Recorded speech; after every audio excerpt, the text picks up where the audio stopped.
one of the biggest bans in the history of Magic just hit, and that ban included taking Wilderness Reclamation and 3-mana Teferi out of Historic, so the format's kind of wide open. So we're going to take that opportunity to build around an old classic from Dominaria, Naban, Dean of Iteration. Naban is a 2-mana legendary 2/1 wizard, with the ability, if a wizard entering the battlefield under your control causes a triggered ability on a permanent you control to trigger, that ability triggers an additional time. So it's a lot of words and it sounds kind of complicated, but what it essentially means is if we play something like Cloud Conceer, that when it enters a battlefield we get to draw a card, Cloud Conceer is going to draw us 2 cards instead. So this is sort of the core value engine of our deck, playing Naban, playing cards like Cloud Conceer, cards like Elite Guard Mage, which also draws us a card and gains us 3 life, cards like Deputy Detention, which when it enters the battlefield we get to exile a permanent, and Naban lets us exile 2 permanents under it. So doubling up our wizard triggers is sort of how we take over the game in this deck, how we draw a bunch of cards, how we exile our opponent's permanent. It's just how we sort of outpace most other decks. But a new addition and a really key part of what we're doing in this deck is Watcher of the Spheres. Watcher of the Spheres is a 2-mana 2/2 flyer. It's a wizard, which is really important to us. And Watcher has 2 more abilities. Creature spells with flying cost us 1 less to cast. So that brings our Cloud Conceer down to 2 mana, or even down to 1 mana if we have a couple of Watchers on the battlefield. And it brings our Elite Guard Mage down to 3 mana or 2 mana if we have a couple of Watchers. So having both Naban and Watcher of Spheres as sort of payoffs for our Cloud Conceers and our Elite Guard Mages is just a really good core of our deck. And Watcher's second ability is whenever another creature with flying we control enters the battlefield,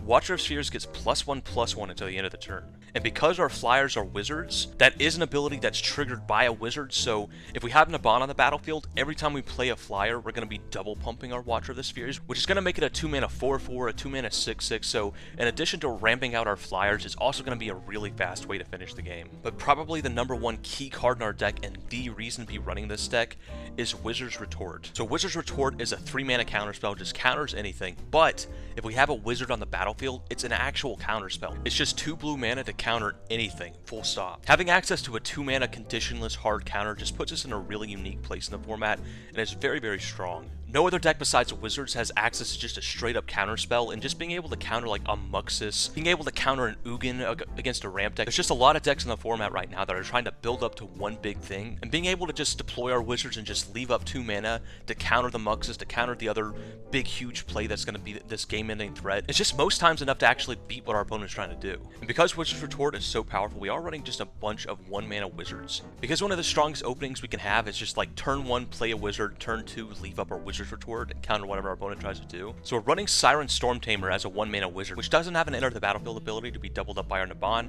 but it is a flyer, meaning it's going to trigger our Watcher of the Spheres potentially twice if our Naban is on the battlefield. And it is just a really powerful 1-mana wizard, being able to sacrifice itself to stop, anything that targets us or a permanent we control. And that's pretty powerful when we have cards like Deputy Detention, which we want to be protecting, or Naban, which is like just a magnet for removal. Having Siren Stormtamer to protect those key pieces, to protect our Deputy from being destroyed and our opponent getting the permanents back.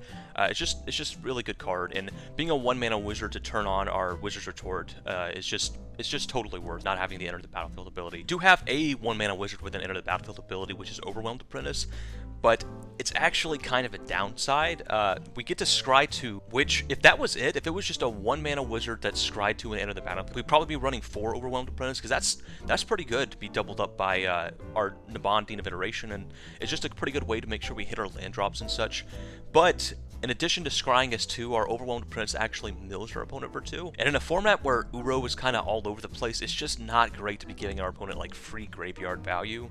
Because we're not a mill deck, we're not really taking advantage of the fact that we're milling our opponent. It's just pretty much free value, so we're only running a couple Overwhelmed Apprentices, and if we go up against a graveyard-based deck, we're probably just going to sideboard it out. But against decks that aren't using their graveyard, Overwhelmed Apprentice is pretty good. Again, we get to Scry 2 when it enters the battlefield, we get to double that up to like a Scry 4 if we have a Naban on the battlefield, and just a 1-mana wizard, a 1-mana 1/2 body that allows us to turn on our Wizard's Retort is just pretty good. And we've got one more 1-mana wizard, which is Mistcaller. Mistcaller is pretty much here just specifically to hate on Muxus. Because goblins are just far and away the most played deck in the format, we have a main deck copy of Mistcaller, and if our opponent plays a Muxus, we can crack the Mistcaller, and then they won't be able to put any of those goblins into play, so it's just sort of a hard counter to Muxus. And again, just being a 1-mana wizard to turn on a Wizard's Retort means it's not useless in other matchups as well. But against most most other matchups, this will be the card that we side out, because there's a lot of matchups where it just doesn't do a whole lot. For a bit more interaction, we're also running a copy of Baron, Teferi, and Archmage, and this is a really great one to double up with Naban. We can either bounce a couple of our opponent's creatures and or planeswalkers, or we can bounce one of our opponent's creatures, bounce one of our own creatures, turn on Baron's draw effect, and also, like, if we're bouncing back a Cloud Concealer to our hand, if we're bouncing back an Elite Guardmage to our hand, being able to replay that and draw cards all over again is really good, so Baron's pretty great in our deck. We're running one copy of Yorion the Sky Nomad. That is our companion, but just in our main deck. Yorion lets us blink our whole board, meaning we exile all of our creatures, bring them all back. We get all of their into the battlefield triggers again, so if we have a Cloud Concealer, if we have an Elite Guardmage, we get to get all their card draw again. If we have a Naban on the battlefield, all those into the battlefield triggers get doubled up again, so it's just a way to sort of like mass blink our board, kind of give us a big combo finish to let us go over the top of most other decks. And it is another flyer that can have its cost reduced by Watcher the Sphere, so having it as a 4-mana spell sometimes, having it as a 3-mana spell even if we have like a couple Watchers on the battlefield, just makes it a really powerful finisher in our deck. And lastly, we have a bit of a combo snuck into our deck with Shipwreck Dowser. So Shipwreck Dowser is a 5-mana 3/3 with prowess, and when it enters the battlefield, we get to return an instant or a sorcery from our graveyard to our hand. So this is another wizard with the end of the battlefield ability, which means it's going to be doubled up our Naban, and being able to grab back like a couple Wizard's Retorts from our graveyard is just really powerful, because again, Wizard's Retort is probably our #1 most powerful spell, and just getting a couple of them back from the graveyard allows us to just really lock down the game in the end game. But also we are running one copy of Momentary Blink, and that's where the kind of combo is with Shipwreck Dowser. If we have Naban on the battlefield, so we're getting back 2 instants or sorceries, we can play Shipwreck Dowser, get back a Wizard's Retort, also get back our Momentary Blink, and then we can use that Momentary Blink to blink our Shipwreck Dowser. It re-enters the battlefield, we get to get Momentary Blink back again, get back the Wizard's Retort again, and we can just sort of continually have up this counter spell, use it over and over and over again, as many times as we need to, just to continue to lock our opponent out of the game. We can also do the same kind of trick with Yorion for even more effect. If we have Shipwreck Dowser on the battlefield, we can use the Momentary Blink to blink our Yorion, which will then in turn blink our Shipwreck Dowser and all of our other permanents, draw us a bunch more cards, and we can just repeat that process over and over and over again. So it's sort of a combo with our Yorion and with our Naban, Dean of Iteration, and it's just another way to kind of like put the nail in the coffin. And even outside the combo, both these cards are pretty good in our deck. Momentary Blink and just, you know, blink on Elite Guardmage, double up the triggers from the Naban again, and Shipwreck Dowser even just like entering the battlefield and getting us back a Wizard's Retort is pretty good. So all in all, just kind of like a sneaky combo we can sneak into our deck that works with what we're already trying to do anyway. So all things considered, we are running 11 rares, which is usually a bit more than I want to include in a budget deck. Usually I aim for about 8 rares, but this is a historic deck, so once you build it, you have it built forever. Like, this deck isn't going to rotate, it isn't going anywhere, so I do feel a little bit more comfortable going up to 11 rares with this deck. And those 11 rares are 1 copy of Yorion, 1 copy of Baron, Teferi, and Archmage, 4 copies of Deputy Detention, 4 copies of Naban, and 1 copy of Mistcaller. But if 11 rares is a little too pricey for you, you can like cut the Mistcaller, you can cut the Yorion,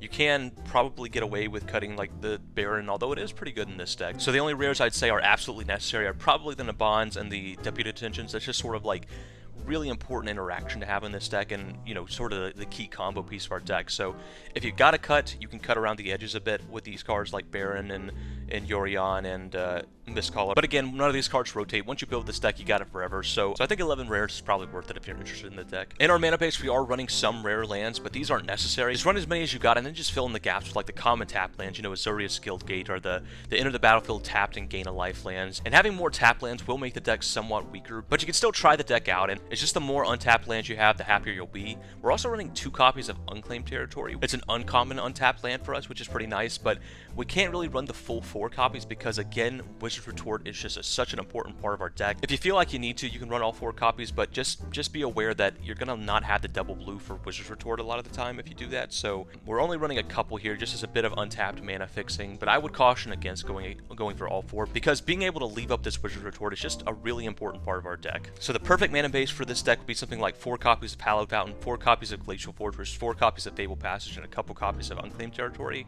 and then mostly islands, and then a few plains. Plains are a little bit of a liability because we do just want kind of all the blue mana we can get, but we do need to run at least a few plains so we can, you know, play our Watchers, play our Deputy Detentions on time. But again, you don't need the perfect mana base for this deck. I don't have the perfect mana base. I only have 1 copy of Glacial Fortress, so run as many rare lands as you got, fill in the gaps with the tap lands, and you can give the deck a try. So in our sideboard, we've got 2 copies of Soul Guide Lantern to go against graveyard-based decks, mostly to snipe Uros out of our opponent's graveyards, because that is one of the most played cards in the format. Apostle Purifying Light is great against any black-based decks. Decks like Tiny Bones, decks like, you know, Mono Black Aggro, Aggro. Also, Purifying Lights just gives us a card that's really hard to interact with against those decks. Aether Gust, you know, against any like Nissa-based decks, or against Goblins is where it really shines, you know, being able to Aether Gust their Muxus back to the top of their deck, you know, put them off their Muxus for another turn, or put their Lord back on top of their deck, especially if our opponent like sacks a bunch of their Goblins with their Prospector to play their Muxus, then maybe when we put it back on top of their deck, they can't even cast it next turn, maybe they have to put it on the bottom of their deck, so just a really versatile removal spell, and really great against a lot of the threats in the format right now. A couple more copies of Merfolk Trickster. We already have a couple of them in our main deck, and this is a card that's just good in some matchups. It's good against creature-based decks. It's good against like flash decks or the mono blue deck, cards with a lot of counter spells, or cards with creatures that need to attack every turn, not to lose their Curious Obsession. So there's certain matchups where Merfolk Trickster is pretty good, and those matchups will go up to 4 copies. Mystical Dispute against any sort of blue deck, or any sort of deck where we just need to counter something. If we just need to make sure something doesn't resolve, we can bring in the Mystical Disputes. And then Water Tap Weaver is just pretty good against aggressive decks, pretty good against, you know, like mono green decks, stompy decks that are just trying to beat us down. The ability to play Water Trap Weaver, lock a creature down for a couple turns, or if we have Naban on the battlefield, lock a couple creatures down for a couple turns. Just a pretty good way to control the board. So creature-based matchups, especially like big chunky ones like decks with questing beasts and such, that's where Water Tap Weaver really shines. And so anyway, that's going to wrap up the deck tech for our Leaping Wizards deck. We're about to jump into some gameplay, but there will be a section at the end of the video where I talk about potential upgrades to make. These will be rares or mythics that you can spend a few more wild cards on to really power up the deck, or if you just already happen to have these rares and mythics, you can just like slot them into the deck. So we'll talk about that at the end of the video, but for now let's jump into some gameplay. So here we go, Leaping Wizards, game 1. Alright, playing some Leaping Wizards against Teamer Tim, and yeah, we'll keep this. We do have maybe one more land than we would like to have. Eey, another land's a little unfortunate, but we can go Watcher the Spheres and try to set up a turn where we can go like Naban into Elite Guard Mage potentially. That's a pretty good draw, Baron. So we'll play the Watcher. See what our opponent's going. So they are living up to their name here as Teamer Tim. Alright, looks like maybe they're playing Teamer... It could just be Teamer midrange, or it could be Teamer... Yeah, we are just going to run out our Naban here. Could be Teamer Adventures, where they have a Lucky Clover to double up their Avenger effects. We'll see. Llanowar Elves, alright. And an Uro, okay. So we're probably just going to go Elite Guard Mage here, unless we draw a good 2-drop. Well, there's a good 2-drop. Alright, that changes things. We're going to go Watcher of the Spheres and leave up our counterspell, and no attacks. Because now, from here on, we can start leaving up our counterspell every turn. We can go like Guard Mage next turn while still leaving up counterspell thanks to the discount. It's only a 3 mana cost. 3 mana card. Or we can bounce stuff with Baron if we want to. So we haven't seen any sign that this is actually like a Teamer Adventures deck. It just seems like... Okay, yeah, we're just going to counter that. We don't want that big body on the battlefield. Alright. Oh, another Wizard's Retort's pretty good. And this is basically what our deck wants to do here. Now we get a discount on the Guard Mage. We have to double up the buffs from this Watcher of the Spheres. And we get to draw 2 cards, gain 6 life. And we still get to leave up a counter spell, which is something no other deck in the format can really do, is have a counter spell. Like a literal 2 mana counter anything counter spell. We're actually okay with that. That's fine.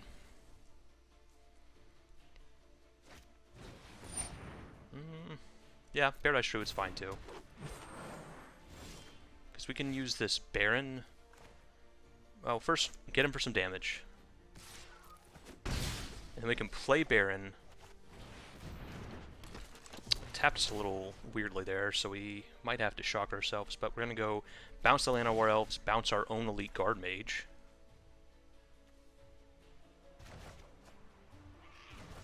And play Glacial Fortress, pass a turn. Another Naban's not the best. Let's see what our opponent does. Yeah, we're going to have to counter the Thragtusk.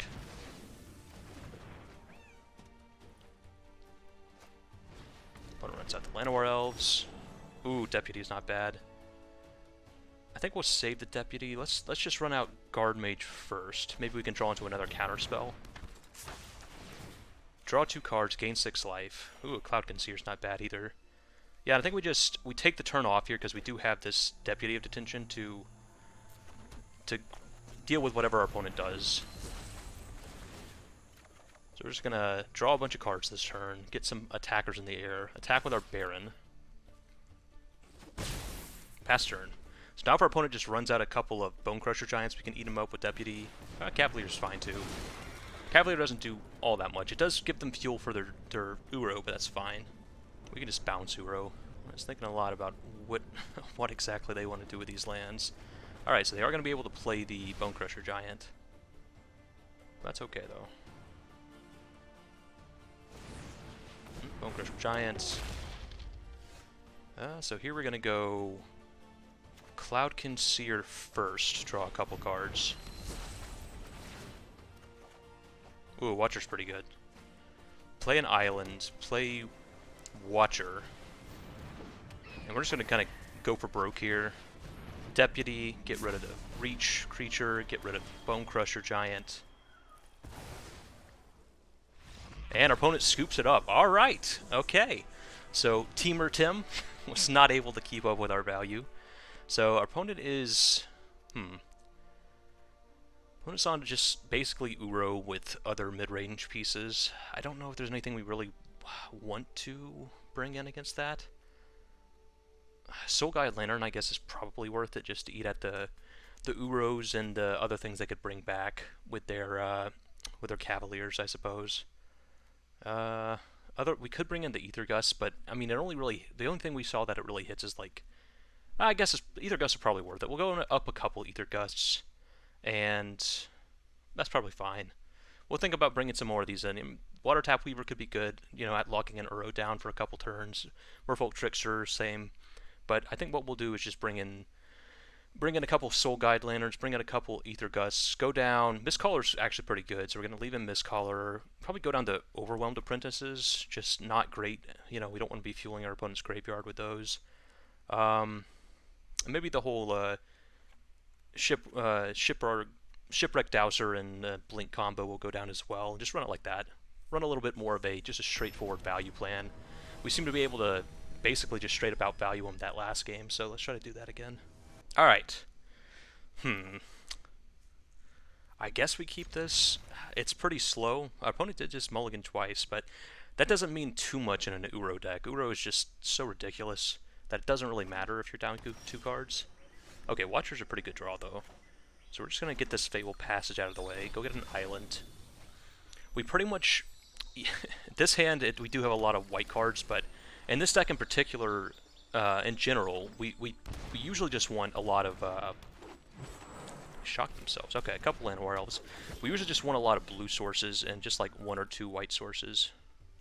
Okay. Play our Watcher of the Spheres. Pass turn.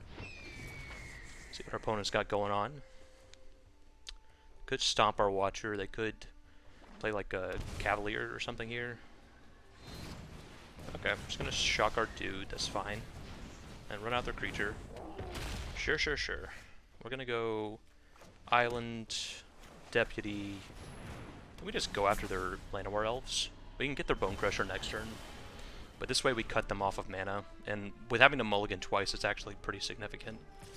Sure, we take the 4.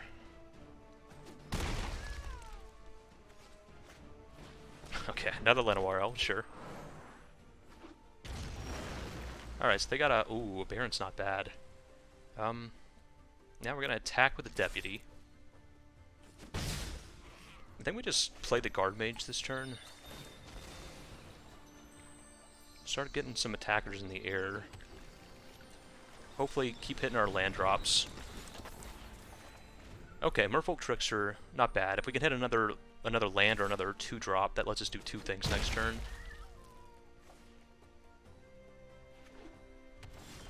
Oh, our opponent scooped it up. All right. Okay, so we just pretty. I mean, that's where mid-range is in this format, right? It's a bunch of like Bone Crusher Giants adventure stuff that gives you basically 2-for-1s in a can, and in Uros to just have infinite value out of your graveyard, and we just pretty much shut them down game 1 with some pretty choice, you know, pretty spot-on counter spells, and that is the crux of this deck. That's what makes it powerful, is we have access to straight up counter spell, like 2 blue mana, counter anything, the end. No other deck has access to that except for Wizards. And so, yeah, we were just able to disrupt them enough and get enough value that even with all their mid-ranges, even with all their Uros and and 2-for-1 Bone Crusher Giants, we just straight up outvalued them. And this game they did mulligan a bit, and yeah, we just were able to take advantage of that. So sweet. Leapin Wizards beating mid-range at their own game. Not too shabby. Sweet. Alright, playing some Leapin Wizards up against 0mx0. We will play first. Ugh. Well, I think we just keep this and hope our opponent doesn't have any disruption. If they do, we're in bad shape. But if we can go like Naban into Cloud Concealer, I feel pretty good about this hand. But yeah, very okay. All right. I think I'm actually gonna go Watcher of the Spheres here, because now if we can get to turn 4, the discount from this Watcher of the Spheres means we can Naban plus Cloud Concealer in the same turn. Okay, so our opponent is on probably an Ugin deck. Watcher's not bad, so we're gonna go Watcher. Set ourselves up to make the play I was talking about last turn, and we're going to put a lot of damage in the air by doing that. I guess we could have played Cloud Concealer this turn, but probably getting the double draw of Naban's probably worth it. Okay, opponent's ramping away, sure. Ugh. I'm kind of tempted to just Cloud Concealer and try to hit, you know, our Deputy Detention to eat those Mind Stones, but I think we'll... I mean, that's pretty unlikely, so I think we're just going to go for the most powerful thing we can do here, which is Naban, Cloud Concealer, draw 2, and double pump both of our Watcher of the Spheres. Come on. Oh, okay. Overwhelmed Apprentice. And we're going to put everything to the bottom. Elite Guard Mage is... I think we'll... yeah, we'll keep Elite Guard Mage. This is... We're in pretty scary territory. Okay, well, we milled one Ugin. And Mistcaller we don't really need in this matchup, I don't think. So Elite Guard Mage, I guess, maybe makes us win next turn, so... Hopefully opponent doesn't have an Ugin. Ugh. Okay, Power Stone Shard isn't an Ugin. Okay. And a Karn. Alright. Sure. So now we get to go Elite Guard Mage for only 2 mana. Draw a bunch of cards, pump our Watcher of the Spheres 1,000,000 times. And Deputy. Oh, and that's going to be game. Alright, then we go Deputy. And that's it. That's the game. Alright, hit this. Hit the Power Stone Shards. And smash our opponent in the face. I do believe that's lethal. Wow. Okay. Woo.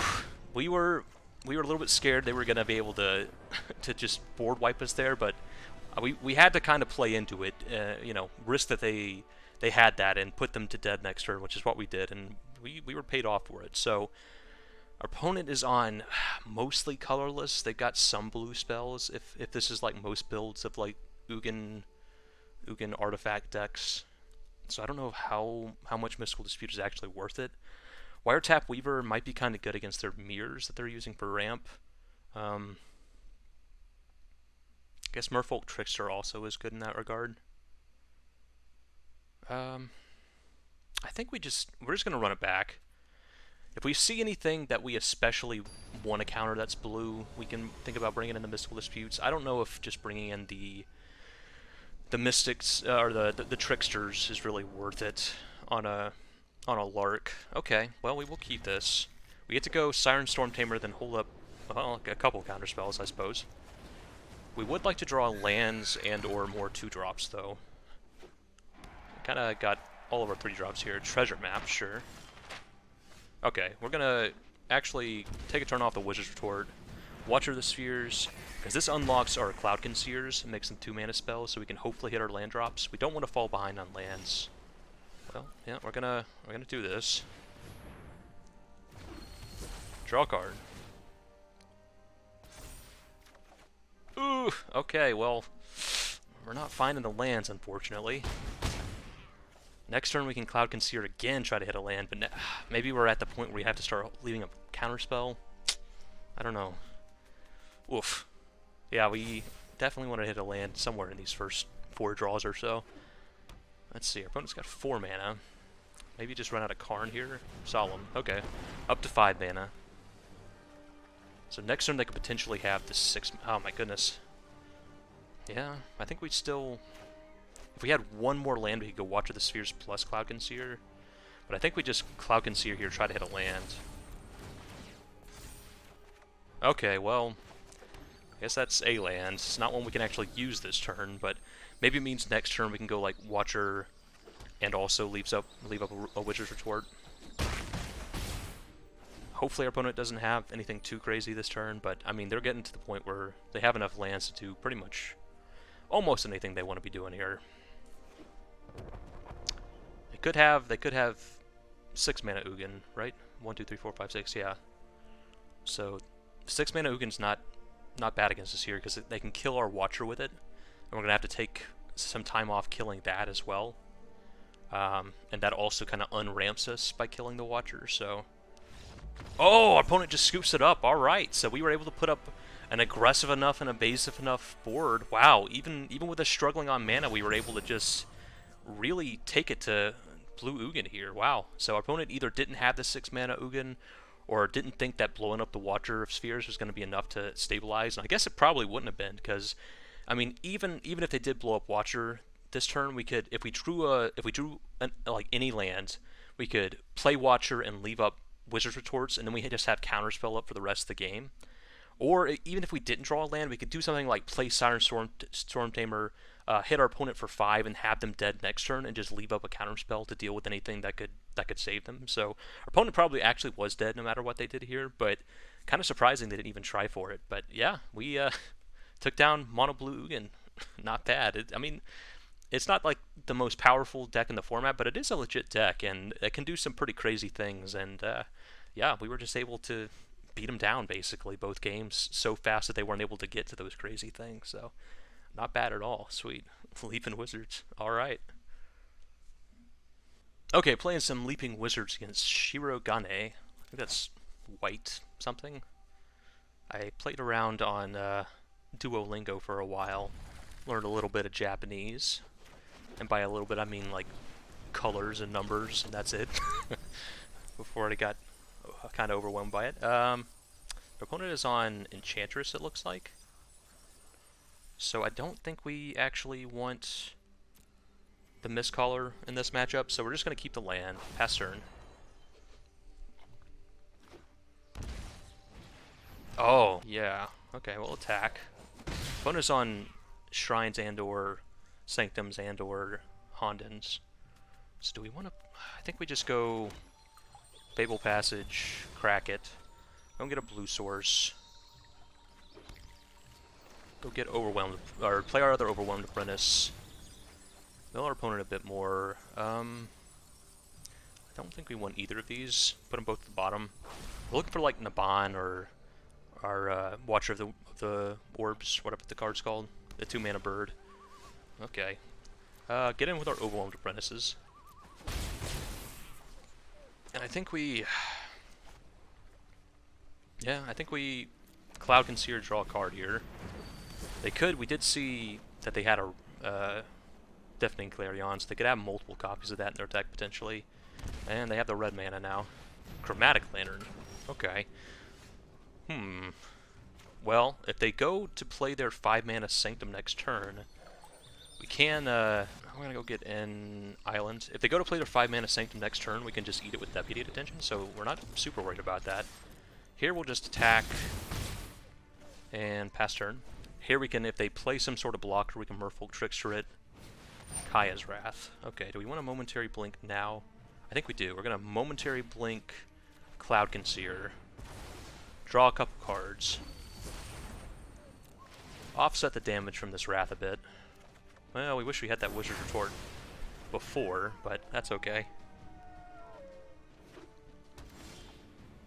Watcher's pretty good, so we're gonna play Unclaimed Territory, play on Wizard.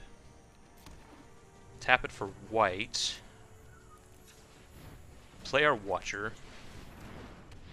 And I think we're actually just gonna leave up our Counterspell and our Merfolk Trickster. We're actually okay with this, I think. We'll just deputy attention that. And instead we're going to run out Merfolk Trickster, put our opponent on a pretty fast clock. Attack. Deputy attention. Eat our opponent's Sanctum of All. See what they got. We can Wizard Retort if they've got another Wrath. And they do, and that should be game. Alright. So we were able to just disrupt our opponent enough. Oof. Yeah, Wizard Retort is so good in this deck. It's more important than Naban, it's more important than Watcher of the Spheres. It is the reason that we play in this deck. Just so good. So, our opponent is on Sanctums. I guess Aether Gust technically hits their 5-color Sanctum, right? I guess Aether Gust is probably worth it. So we'll go up, maybe Aether Gust, go down a Mistcaller, go down, maybe go down to Tricksters for the Aether Gusts, and go down maybe a Storm. No, we need 1 mana Wizards because we did take down the Mistcaller. So maybe Baron's actually not that great. So we'll try it without Baron because I mean, what are we gonna bounce in this deck? They don't have that many creatures, that many Planeswalkers. They are mostly just like a control deck with Sanctums as finishers. So Baron's probably not at its best here. He'd be mostly blinking our stuff, which isn't bad. It is a sort of combo engine, or a card draw engine, but I think we can do better. So this hand's not bad. I'm going to play this. No, we're actually going to play Island first because we want to have the mana up to potentially have our counterspell going. So Sanctum. All right. Out of all the Sanctums, that's not the scariest. So here we'll go. I think we'll go Watcher of the Spheres. Get a clock going. Potentially Elite Guard Mage next turn. Alright. We are just going to do that on Wizard. While we've got this discount, we're going to take it.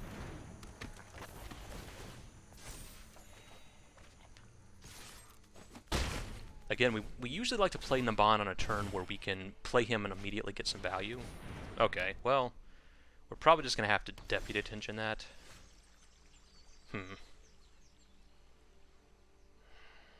That just gives him so much mana.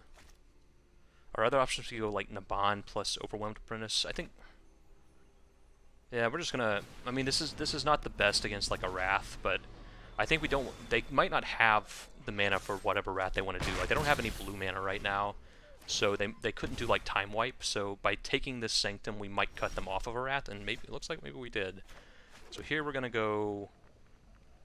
Yeah, go to combat attack. Play Naban. Play Overwhelmed Apprentice. Scry 4. Do we want another land? I think we want 1 more land is fine. So we'll keep the island. And keep the... Yeah, Wizard's Retort we're actually going to put on top. That's even better than a land. I guess it doesn't really matter which one we put on top there, because we're going to go Elite Guard Mage and have the Wizard Retort up. Alright. And our opponent scoops it up. Yeah, so we... I think we played it right there by snagging the mana source. Okay, once it stops telling us we've ranked up, I can go look at it. So, once by playing this Deputy Attention and snagging the mana source, it was a little risky because, if they did have like a Kaya's Wrath, they had the mana for a Kaya's Wrath, and they could potentially just Kaya's Wrath, get their Sanctum back, and we're kind of, starting over from scratch there, which isn't necessarily the worst thing, but the longer the game goes, the more these Sanctums are going to start stacking up value. So, it is bad. It would have been bad for us, but we took the risk that Sanctum was the way they were going to be able to cast their Wraths. They had Time Warp or some other Wraths, and they just didn't have the mana without Sanctum. And so by snagging that, we put them off of their plans, seems like. And yeah, we were just going to lock things up next turn. Next turn we were going to be able to, or I guess this turn we were going to be able to play our Elite Guard Mage, draw the island, play the island, and then leave up Wizard's Retort. And yeah, they were just 100% dead. I guess they were just dead anyway, because we had... playing this Elite Guard Mage is going to double pump our Watcher of the Sphere, so that's 4, 5, 6, 7, 8, 9, 10. Yeah, our opponent was super dead. But even if they weren't, we would have had this Wizard's Retort up. I guess, you know, if they had Settle the Wreckage, let's say, and they were going to try to survive off of Settle the Wreckage, that wouldn't have even worked because we would have had this Wizard's Retort off of we would have had this Wizard's Retort to just shut it down. So, all in all, we just sort of destroyed this deck. So, yeah. Took down Shrines pretty convincingly. Sweet. Alright, playing first against Mistress Seabass. Playing some Leapin Wizards, and yeah, okay. Alright. Fable Passage is a little annoying, but we can Overwhelmed Apprentice to scry into some more lands, and that should be pretty good. So, Overwhelmed Apprentice. Hope our opponent isn't... I mean, the Liliana makes me think they're probably on a graveyard deck. Okay, they look like they're on mono black. Sure. They look like they're on, like, mono black aggro, probably. Well, there goes probably our Merfolk Trickster, because we're just not close to casting anything else. So it's probably going to change things a bit. Probably going to have to shuffle away one of those Fable Passages. Yeah. So we're going to go Fable Passage here. Attack for 1. Because we want to be able to Cloud Conceal on turn 3, we're going to have to shuffle this other land away. It would have been nice to have that 4th land, but can't just take, you know, 2 turns off in a row. That's probably pretty bad. Okay, opponent Bajuka Bogs us. Maybe like a discard deck? Well, they are making us discard, sure. There goes a Cloud Conceal, I guess. Okay, they're going to take the Guard Mage, sure. Yeah, our opponent probably is on like a Tiny Bones discard deck, which is pretty good. And yeah, we're just going to go... To not let them know we drew another land, we're going to go Hollow Fountain untap, draw a card. Momentary Blink's not the worst. I mean, if we draw like a Naban next turn, we can go Naban plus Blink, draw 2 cards. And drawing cards against a discard deck is pretty nice. Yeah, definitely a discard deck. So we'll... I guess we actually discard the Momentary Blink, because we can flash that back from the graveyard next turn, if we want to. Knight of the Ebon Legion. Alright. Another land's not really what we wanted. Yeah, well, we're gonna go attack our opponent. Play Cloud Conceal, draw a card. Okay, play Unclaimed Territory on Wizard. Okay, okay. See how much we have to discard. Opponent just makes us discard 2 cards this turn. It's not great. But we do have a clock. We got 4 power in the air. That's... Okay, well, Nightmare Shepherd shuts that down a bit. We're going to need some sort of removal for that. I think we just let it through, because otherwise they're going to make us discard. Wizard's Retort. Okay, well... We're going to go Island, Naban, pass the turn. Leave up our Wizard's Retort. Next turn we can momentary... At the very worst, we can momentary blink one of these Cloud Concealers, draw 2 cards. Sure. Yeah, we're just going to take it all. That's fine. We don't want our opponent to pump here. We want them to actually cast something. Alright, well. Sure. Sure.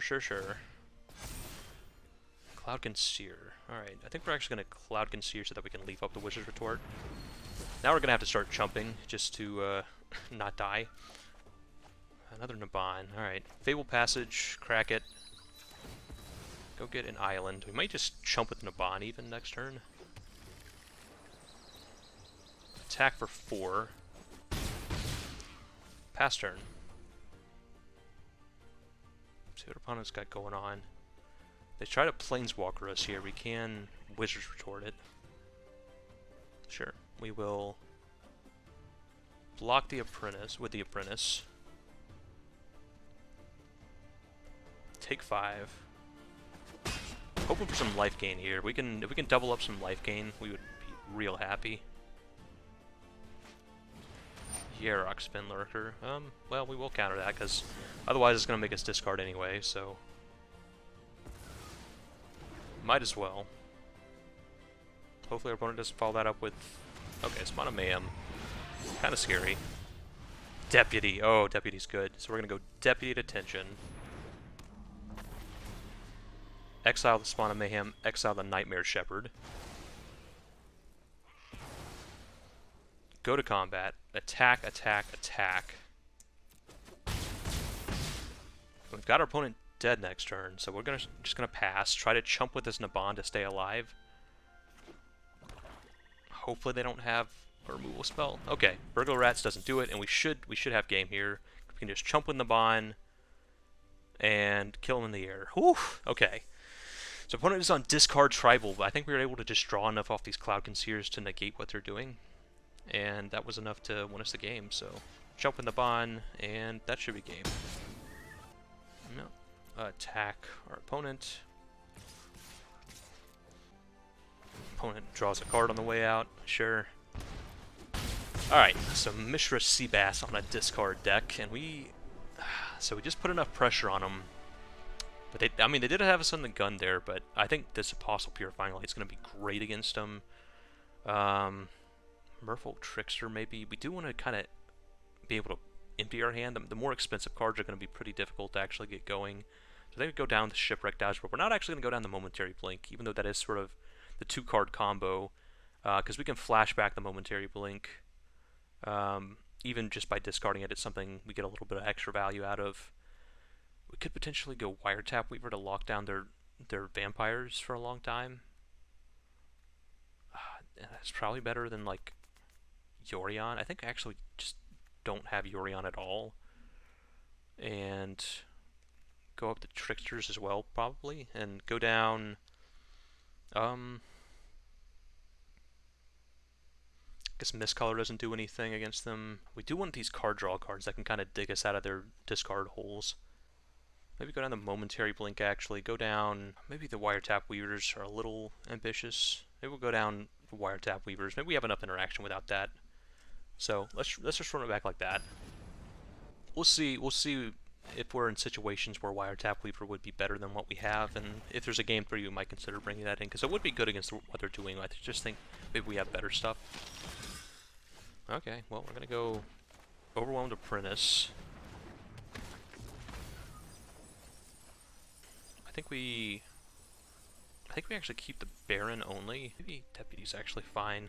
Baron just... Yeah, I think we're just going to keep the Baron only. We want interaction, but we don't want to slow ourselves down too much just by playing creatures that don't actually do anything. Okay, here we can play the Hallowed Fountain. Untapped. And... no attacks. Pass turn. And we can either, if they play something here, we can counter. If they just get in with their Knight... Okay, well we can just block now. Now that they don't have the 3 mana, they're encouraged to play something at this point. Okay, well we will get rid of that. Okay, do we want to Baron here? We can Baron and then next turn Elite Guard Mage. Otherwise we could start getting something in the air with a Cloud Concealer. Baron is a lot better if we can double it up, like even more so than Cloud Concealers and such. So I think we're actually going to draw a card here. Cloud Concealer. Okay, Apostle's pretty good. No tax. We are just going to block with Overwhelmed Apprentice here. If they want to spend their whole turn pumping just to kill a freaking 1-drop, we're okay with that. Okay, Rankle, sure. Rankle, Master of Prankles. That's one that's not super great to bounce. Makes me wish we had kept the Detention Mage instead of the Baron here. Opponent does nothing, okay. Witch's Retort's not bad. I guess we go to combat, attack, play... I think we're going to play Apostle to keep the ground locked down. Pass turn. And now we can leave up Wizard's Retort if they have anything to do here. And they're not really like in a position where they can just like pump up Knight and attack, because Apostle can block that forever. So they're probably priced into actually playing something here, which means we can Wizard's Retort it.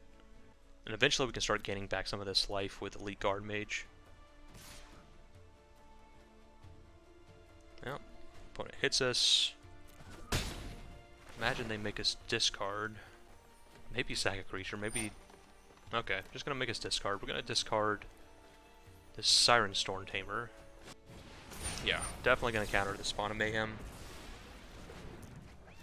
And, okay, Baron's not bad, so we're gonna go to combat, attack. We're actually going to attack with Apostle too, because we can just chump with this Overwhelmed Apprentice.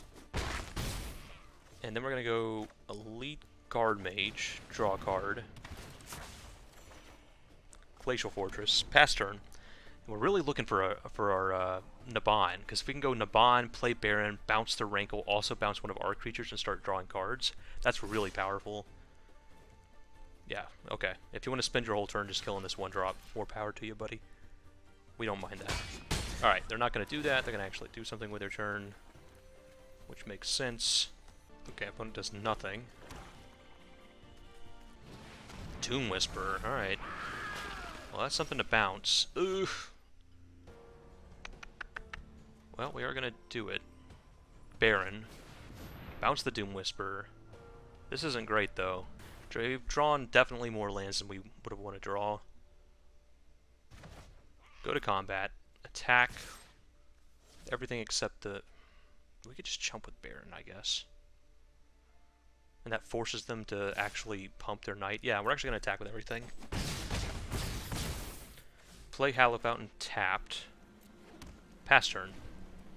And now by chumping with Baron, that means that they can't play their Doom Whisperer if they actually want to save their knight.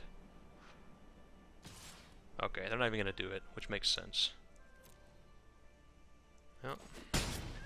Alright, then make us discard our islands. We have more than enough mana at this point. Runs out the Doom Whisperer. Okay, we're going to just start eating creatures out of their graveyard. So they can't get them back with Memorial to Folly. Gotta need a way to actually deal with this Doom Whisperer, though. Oh! Ask and ye shall receive. That was the perfect draw. Holy cow. I guess they can potentially Doom Whisperer, but I mean we got them pretty dead if they do. They can Doom Whisper. No, I guess they can't Doom Whisper any times here. They're just dead. Are they just dead regardless? So if we attack with everything here, they block. They take 1, 2. Yeah, they're just dead. All right. Okay, so our opponent can block the Baron here, but they still take 7. So, all right, we took down mono black discard / aggro. Not bad at all. All right. That was a key deputy detention draw, not gonna lie. But our deck seemed to be just sort of outperforming this deck, like this whole discard strategy they have. We just draw so many cards. We have so many cards that just replace themselves essentially. You know, Cloud Concealer, Elite Guard Mage, Baron can, you know, he can bounce one of our creatures back to our hand to replace, you know, draw us a card, and then we can replay that and draw another card, etc., etc. So.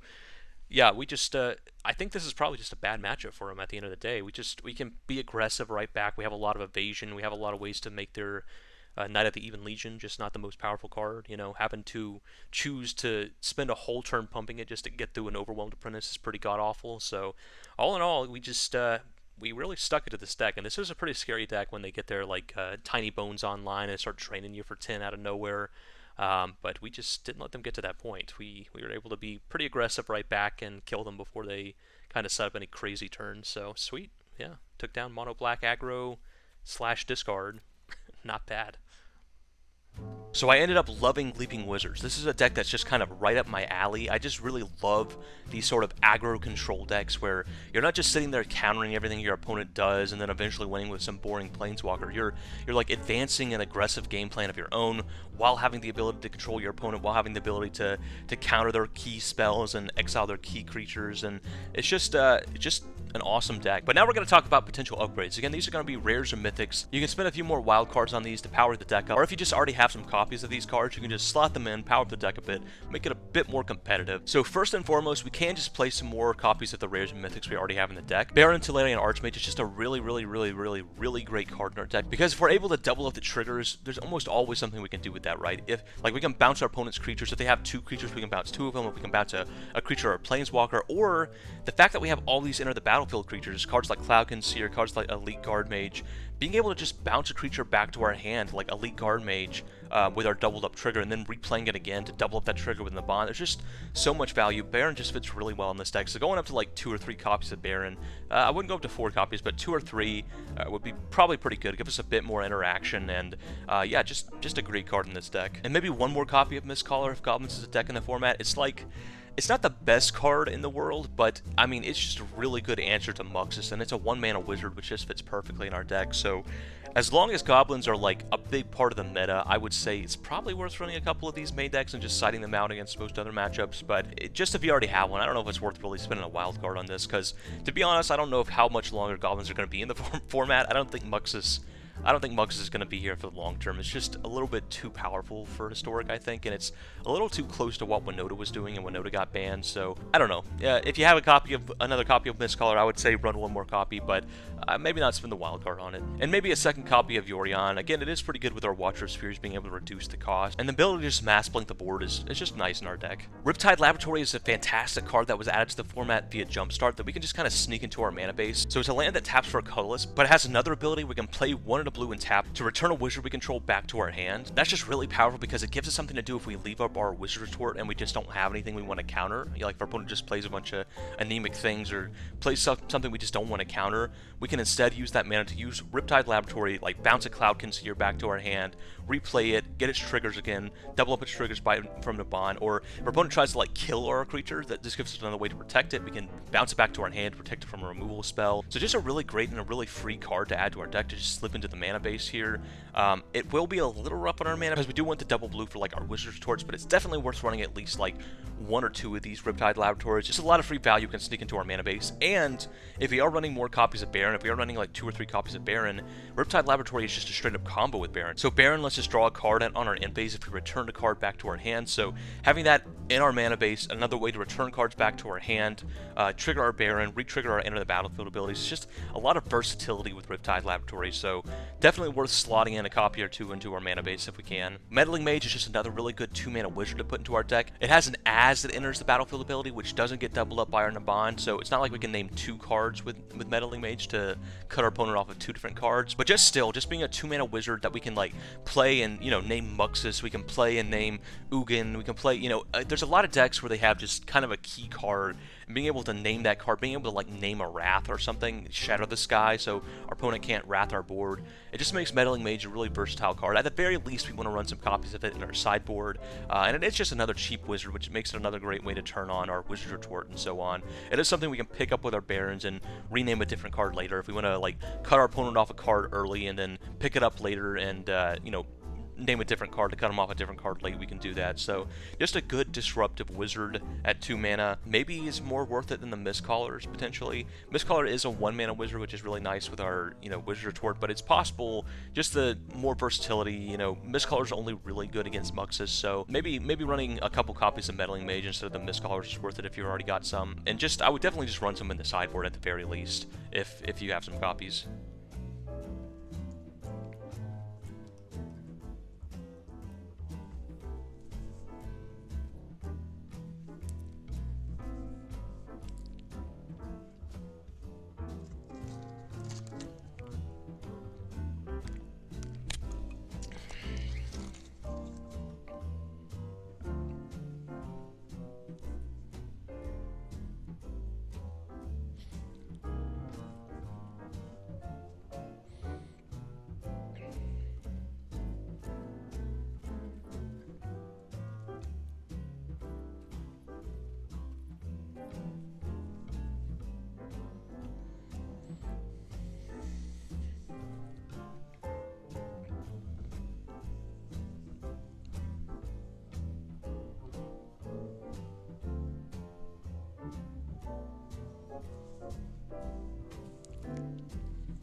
Some copies of Gadwick.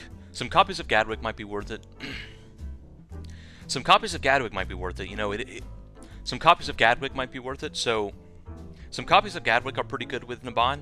Some copies of Gadwick are pretty good with Naban because it has an enter the battlefield ability. You know, if we pay 1x, we get to draw 2 cards into Naban. But if we pay 2x, we get to draw 4 cards. 3x, we get to draw 6 cards. So it just sort of doubles up this draw effect from Gadwick. And being able to tap down opponents' permanents every time we play basically any card in our deck is really nice. It's kind of a good way to kind of finish out the game. That said, I'm not sure that Baron doesn't just do his job kind of better in our deck. Honestly, I think if we're up to like 2 or 3 copies of Baron, I think it might just be better in our deck because it's a cheaper way to interact with our opponent and it can still be a card draw engine similar to Gadwick. I mean, we already have a ton of card draw anyway, so I'm not really sure how necessary Gadwick is in our deck, but it is a powerful card. It is probably worth running like 1 or 2 copies if you want to. You know, just at the very least, if you're like super flooded, Gadwick gives you a way to use all your mana, so probably at least running like 1 copy, but Baron might just be better. It might just be a better card advantage engine for us in this deck. Just a little bit better interaction, and we can still bounce stuff back to our hands and use our extra mana to replay it again. So I'm not sure that we just want to go up Gadwicks instead of Barons, but if you already have a copy or 2, you can just slot them in and they'll do pretty well in this deck. And finally, like always, if we got them, we can slot in some castles. I wouldn't slot in Castle Ardenvale into this deck. We just don't have that many planes in our deck, so Castle Ardenvale could enter the battlefield tapped a good number of the times. Castle Vantress, we're just a primarily blue deck. We have mostly islands, and Castle Vantress at like 2 or 3 copies is almost always going to enter the battlefield untapped, and it's just another thing we can do if we're holding up our Wizard's Hoard and we decide, you know what, I don't want to counter whatever they play. We can do this instead. We can scry, we can try to get some lands out of the way, get to our action spells, get some more card draw. So having this for free in our mana base is just always nice. And castles are never really necessary, but they're almost always worth it if you got a copy or 2 just to slot in. It's just basically free, right? And having free value and just out of your mana base is really, really powerful stuff. So definitely slot in some Castle Vantresses if you got them. Just like in any other deck, they're going to perform well here. So anyway, that's going to wrap up our video for Leaping Wizards. Again, it's just a deck I love to play. It's right up my alley. It's kind of like fairies-esque, and I love fairies, so just a really fun deck to play. And yeah, if it looks interesting to you, I would recommend giving it a try. Historic is a brave new world now with Teferi gone, now with Wilderness Reclamation gone. There's all sorts of new things you can do in the format, and Historic I think has gotten to a pretty good place with all these anthologies and jump starts, and there's a few little outliers like maybe Goblins is a little too good, but all in all the format's a lot of fun. So anyway, this has been 2D. I hope you enjoyed watching because I sure enjoy playing, and I'll see you next time.